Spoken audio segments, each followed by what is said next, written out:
we'd read some more Pooh, because Pooh is so funny. This is in which Pooh and Piglet go hunting and nearly catch a woozle. Doesn't that sound exciting? I have no idea what a woozle is, but maybe we can find out. The piglet lived in a very grand house in the middle of a beech tree, and the beech tree was in the middle of the forest, and the piglet lived in the middle of the house.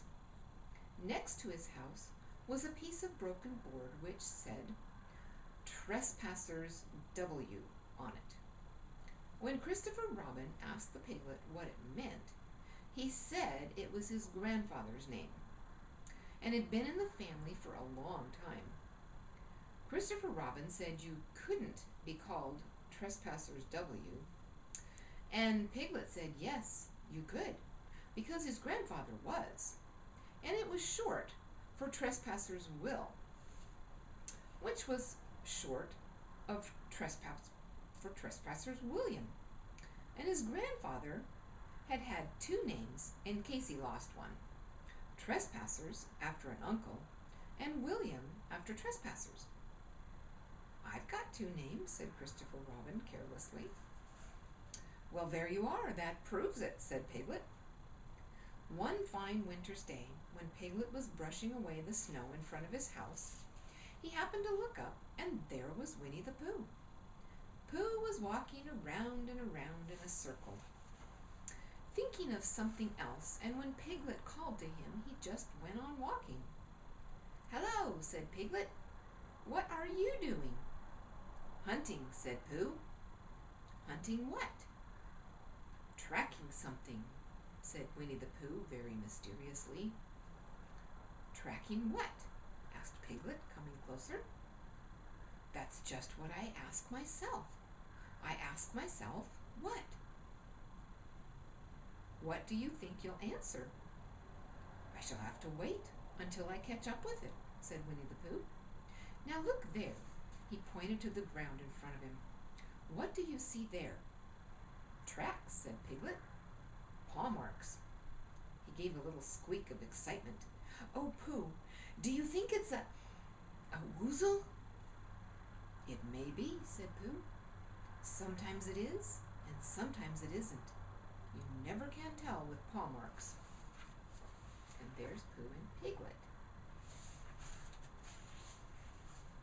With these few words he went on tracking, and Piglet, after watching him for a minute or two, ran after him. Winnie the Pooh had come to a sudden stop, and was bending over the tracks in a puzzled sort of way. "What's the matter?" asked Piglet. "It's a very funny thing," said Bear, "but there seem to be two animals now. This whatever it was has been joined by another whatever it is, and the two of them are now proceeding in company. Would you mind coming with me, Piglet, in case they turn out to be hostile animals?" Piglet scratched his ear in a nice sort of way, and said that he had nothing to do until Friday, and would be delighted to come, in case it really was a woozle. "You mean in case it really is two woozles," said Winnie the Pooh, and Piglet said that anyhow he had nothing to do until Friday, so off they went together. There was a small spinney of larch trees just here, and it seemed as if the two woozles, if that is what they were, had been going round this spinney.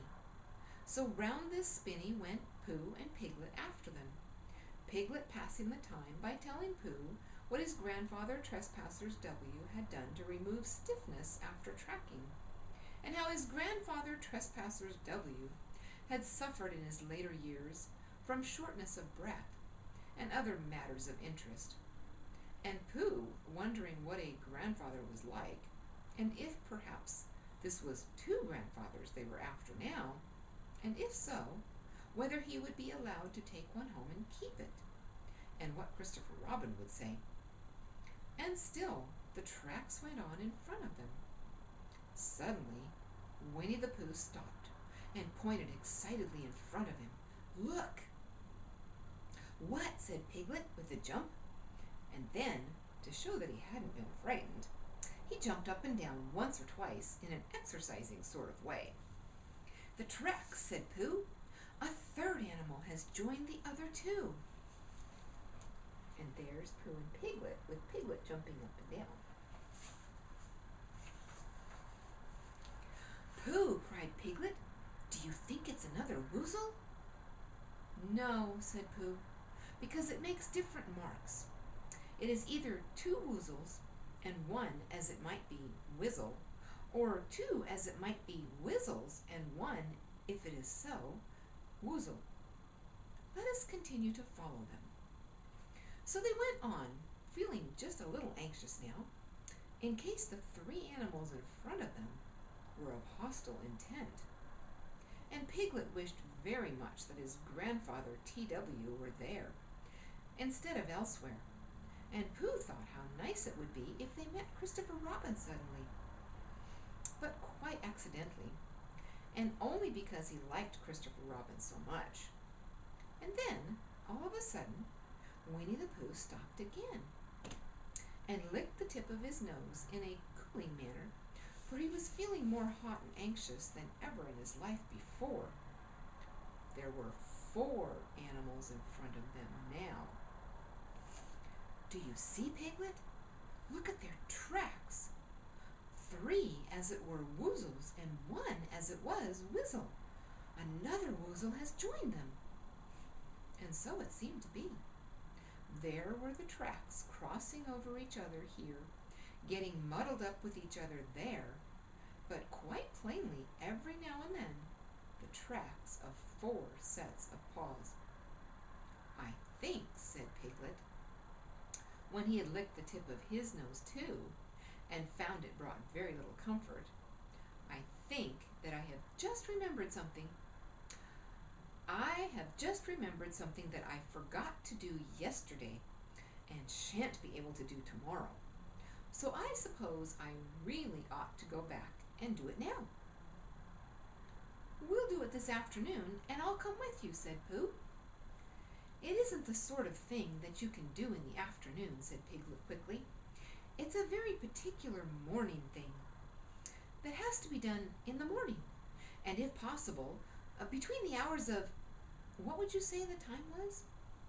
"About 12, said Winnie the Pooh, looking at the sun. "Between, as I was saying, the hours of 12 and 12:05. So really, dear old Pooh, if you'll excuse me— what's that?"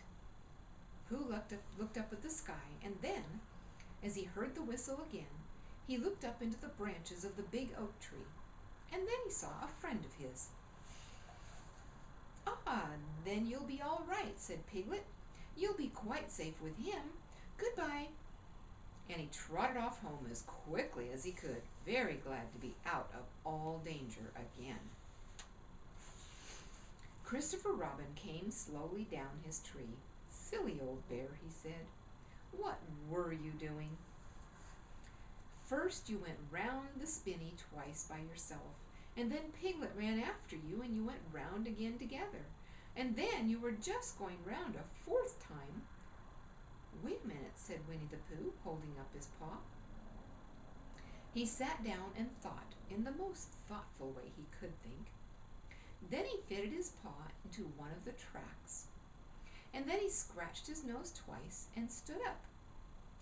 "Yes," said Winnie the Pooh. "I see now," said Winnie the Pooh. "I have been foolish and deluded," said he, "and I am a bear with no brain at all."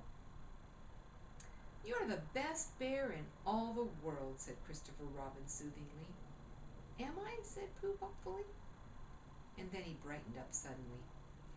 "Anyhow," he said, "it is nearly luncheon time." So he went home for it. And that's the end of the story about the Woozle. Goodbye. I love you, boys.